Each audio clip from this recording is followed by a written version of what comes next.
Hi, ഞാൻ ഗിരി തൃശ്ശൂരിൽ നിന്ന്. രൺസാറേ, ഞാൻ 2 വർഷം മുമ്പ് 2 വർഷമായി ഫ്ലോറിൽ വന്നിട്ട് ഇതുവരെ പിന്നെ എന്നെ വിളിച്ചിട്ടില്ല. എന്നാലും എൻ്റെ പ്രതീക്ഷ കൈവിട്ടിട്ടില്ല. ഞാൻ പിന്നെയും വീഡിയോസ് അയക്കുകയാണ്. അതായത് 2 വർഷം മുമ്പ് എനിക്ക് ഫുട്പാത്തിൽ കച്ചവടമാണെന്നല്ലോ. അല്ല, ഇപ്പോഴത് തന്നെയാണ്. പറഞ്ഞു പറഞ്ഞാൽ എന്താണെന്ന് വെച്ചാൽ 2 വർഷം മുമ്പ് ഞാൻ ഷോ ചെയ്തു. അതായത് ഫ്ലോറിൽ വന്നിട്ട് ഒരു ഇതിൽ ഞാൻ സ്കിറ്റ് ചെയ്തു. 5000 രൂപയെ കിട്ടുള്ളൂ. 5000 രൂപ കിട്ടാന്ന് പറഞ്ഞാൽ സ്കിറ്റിൻ്റെ കാര്യം പറഞ്ഞാൽ ആകെ പൊട്ടി പൊളിഞ്ഞു. ആകെ ചീഞ്ഞാൽ നിന്നാറും നാശമായി. എന്നാലും 5000 രൂപ തന്നു. എന്നാൽ അവർ പറഞ്ഞു, ഗിരി, ഇത് നിങ്ങൾക്കൊരു പ്രോത്സാഹനമാണെന്ന് പറഞ്ഞു. സന്തോഷം, നമ്മളത് വാങ്ങിയിട്ട് പോന്നു. ഞാൻ പറഞ്ഞല്ലോ, ഫുട്പാത്തിൽ കച്ചവടം ചെയ്യാൻ വീണ്ടും പോയി തുടങ്ങി. അപ്പോൾ അതുവരെ കാണാത്ത ആൾക്കാർ വന്നിട്ട് നമ്മൾ വിഷ് തുടങ്ങി. അതിലൊന്ന് രണ്ട് ആൾക്കാർ എനിക്ക് പ്രത്യേകിച്ച് പറയണം. എന്താണെന്ന് വെച്ചാൽ, ചില ആൾക്കാർ വന്നിട്ട് 5000 കിട്ടില്ലേ, നന്നായിട്ടുണ്ട് കേട്ടാന്ന് പറഞ്ഞു. എനിക്കറിയാം നന്നായിട്ടില്ലെന്ന്. എന്നാൽ നമ്മൾ വേദനിപ്പിച്ചില്ല, അല്ല, നമ്മുടെ മനസ്സ് വേദനിക്കണ്ടെന്ന് കരുതിയിട്ട് പുള്ളി അങ്ങനെ പറഞ്ഞു. ചില ആൾക്കാർ വന്നിട്ട് പറയാണ്, 5000 അല്ലേ കിട്ടുള്ളൂ, പക്ഷെ എന്താടാ നിനക്ക് ഇത്രയും വലിയൊരു ഫ്ലോറിൽ കയറാൻ പറ്റിയില്ലേ എന്നൊക്കെ പറഞ്ഞു. അതും ശരിയല്ലേ, 5000 രൂപ ഉള്ളൂ, അല്ലെ 5000 കിട്ടിയില്ല കുഴപ്പമില്ല, ഇത്രയും വലിയ ഫ്ലോറിൽ എനിക്ക് സ്കിറ്റ് കളിക്കാൻ പറ്റിയില്ലേ, ഞാൻ അത്ര ചിന്തിച്ചുള്ളൂ. പക്ഷേ ഇതൊന്നല്ല, വേറെ ചില ആൾക്കാരുണ്ട്. ഉമ്മാരോട് വന്നിട്ട്, നിന്നൊക്കെ ടി വിയിൽ കണ്ടുള്ള ഇതെന്തത്, ഞാനെന്തോ ചെയ്യാൻ പാടില്ലാത്ത ചെയ്തിട്ട്, ഞാനെന്ത് പെണ്ണ് പിടിച്ചിട്ട് ബലാത്സംഗം ചെയ്തിട്ട് കണ്ട പോലെ ഉണ്ട് ഉമ്മാർ വന്നിട്ട് ചോദിക്കുന്നത്, നിന്നൊക്കെ ടി വിയിൽ കണ്ടുള്ള ഇതെന്തത്, ഞാനെന്താ കൊലപാതകം ചെയ്തിട്ട് കണ്ട പോലെ. അത്ര ആൾക്കാർക്ക് സ്പോട്ടിൽ എൻ്റെ രഞ്ജിത്ത് സാറേ നല്ല അസല് മറുപടി ഞാൻ കൊടുക്കും. എന്താണെന്ന് വെച്ചാൽ അതെനിക്കിവിടെ പറയാൻ പറ്റില്ല കേട്ടോ, അപ്പോൾ കൊടുക്കണതാ. എന്താണെന്ന് വെച്ചാൽ അവന്മാർ തലവല്ല, അല്ല, ഞാനവിടെ സ്കിറ്റ് കളിക്കാൻ വന്ന്, അല്ല, ഞാൻ പണിയെടുക്കണു. ഞാൻ ഇതിന് ഈ 2 വർഷം മുമ്പാണെങ്കിലും അവിടെ എത്താൻ പെടുന്ന പണി എനിക്കല്ലേ അറിയുള്ളൂ. അപ്പോൾ അവന്മാർ എന്നെ കളിയാക്കേണ്ട കാര്യമില്ല. അത്തരക്കാർക്ക് നല്ല അസല് മറുപടി ഞാൻ കൊടുക്കും. അതുപോലെ ഈ ഫുട്പാത്ത് കച്ചവടത്തിൻ്റെ, ഞങ്ങൾ ഫുട്പാത്തിൽ കച്ചവടം ചെയ്യണം. അപ്പോൾ ഞങ്ങൾക്കൊരു പ്രത്യേകത ഉണ്ട്. എന്താണെന്ന് അറിയുമോ, രാവിലെ മുതൽ വൈകുന്നേരം വരെ എൻജോയ് അടിച്ച് ജോലി ചെയ്യുന്ന വേറെ വിഭാഗമില്ല ഈ കേരളത്തിലില്ല എന്ന് പറയും ഞങ്ങൾ. അത് കാര്യം എന്താണെന്ന് വെച്ചാൽ, ഞങ്ങളുടെ എൻ്റർടൈൻമെൻറ്റ് അടിച്ചിട്ട് ജോലി ചെയ്യാറുണ്ട്. അതായത് രാവിലെ തൊട്ട് വൈകുന്നേരം വരെ എൻ്റർടൈൻമെൻറ്റ് അടിച്ച് ജോലി ചെയ്യാം. മറ്റുള്ള വിഭാഗത്തിലുണ്ടാണ് പോലെട്ട് എൻ്റെ ഇതൊന്നുമില്ല. അത് പല ആൾക്കാർക്കും ടെൻഷൻ ഉണ്ടാവും, ഞങ്ങൾക്കും ടെൻഷൻ ഉണ്ട്. പക്ഷേ ഞാൻ പുറത്ത് കാണിക്കില്ല. കാരണം വൈകുന്നേരം വരെ എൻജോയ് അടിക്കാനുള്ള കാര്യങ്ങൾ എനിക്ക് അവിടെ ഉണ്ട്. എൻ്റെ കാര്യം എന്നറിയോ, ഇപ്പം നിങ്ങൾക്ക് പറയാൻ പറ്റില്ല, പക്ഷേ ഞാൻ പറയുകയാണ്, വായനോട്ടം. നേരം വെളുത്ത് വന്ന് നമ്മൾ തട്ടുന്ന സാധനങ്ങളൊക്കെ നിരത്തി വെച്ച് കഴിഞ്ഞാൽ പിന്നെ എന്താ കാണുന്നത്, നമുക്ക് എൻ്റെ എന്തൊക്കെ കാണണമെന്നറിയോ. ലെഗിൻസ് ഇട്ടത് പോണു, സാരി എടുത്തത് പോണു, ചുരിദാർ ഇട്ടത് പോണു, മറച്ചു വെക്കേണ്ട ഭാഗങ്ങളൊക്കെ പുറത്ത് കാണിച്ചിട്ട് പോണു, ഇങ്ങനെ എന്തൊക്കെ കാണറിയ ഒരു ദിവസം. പക്ഷേ ഇപ്പം നിങ്ങളിതിപ്പോൾ വിചാരിക്കണോ ഞാൻ വായി നോക്കാതിരിക്കാന്ന്. ഞാൻ പറഞ്ഞിട്ടെ, നമ്മൾ വായി നോക്കികൾ ഉള്ളത് കൊണ്ടാണ്, അല്ലെങ്കിൽ അവിടെ സൗന്ദര്യം ആസ്വദിക്കുള്ളത് കൊണ്ടാണ് ഇവർ അണിഞ്ഞു ഒരുങ്ങി വന്നത്, അല്ലേ? ഇവർ നല്ല ഡ്രസ്സ് എടുത്തിട്ട് മേക്കപ്പ് ഇട്ട് ആഭരണമൊക്കെ ഇട്ട് വന്നെ എന്തിനാണ് നമ്മളെ കാണിക്കാൻ. അപ്പോൾ ആസ്വദിക്കാൻ നമ്മളില്ലാന്നുണ്ടെങ്കിൽ അവർക്ക് അതിൻ്റെ വിലയില്ല.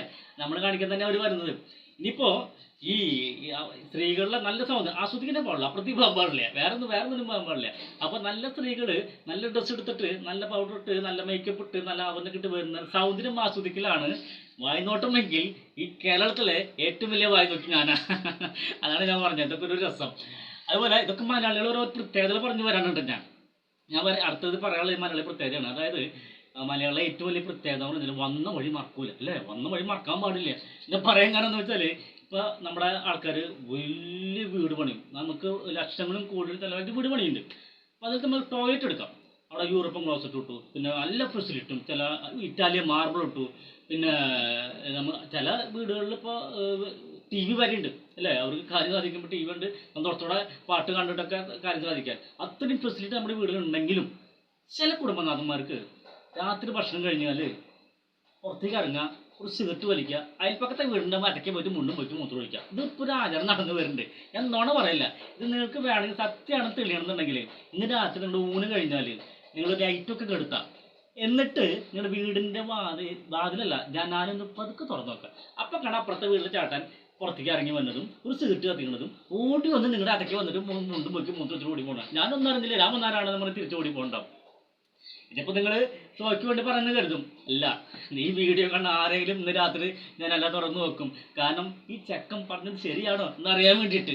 ആരെങ്കിലും തുറന്നു നോക്കിയ രസം, എന്നാലും വെറുതെ പറഞ്ഞു എന്ന് മാത്രം. അതുപോലെ നമ്മൾ ഈ മലയാളികൾ വേറെ പ്രത്യേകത ഞാൻ പറഞ്ഞേക്കാം. നമ്മൾ ഈ ആശുപത്രിയിൽ രോഗികൾ കൊടുക്കും, അല്ലേ?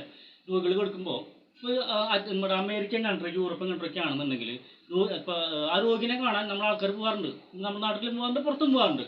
അപ്പോൾ അമേരിക്കൻ കൺട്രിയൊക്കെ ആണെന്ന് അവിടുത്തെ ആൾക്കാർ വന്നിട്ട് പറയും, ഓ ഗെറ്റ് വെൽ സൂൺ, അങ്ങനെ തന്നെ പറയാമെന്നോ ഇംഗ്ലീഷിൽ, get well soon, God bless you, അല്ലേ? നിങ്ങൾ ഈ അസുഖം എത്രയും പെട്ടെന്ന് ഭേദമാവട്ടെ, ദൈവം രക്ഷിക്കട്ടെ, ഗോഡ് ബ്ലസ് യു എന്നൊക്കെ പറയും.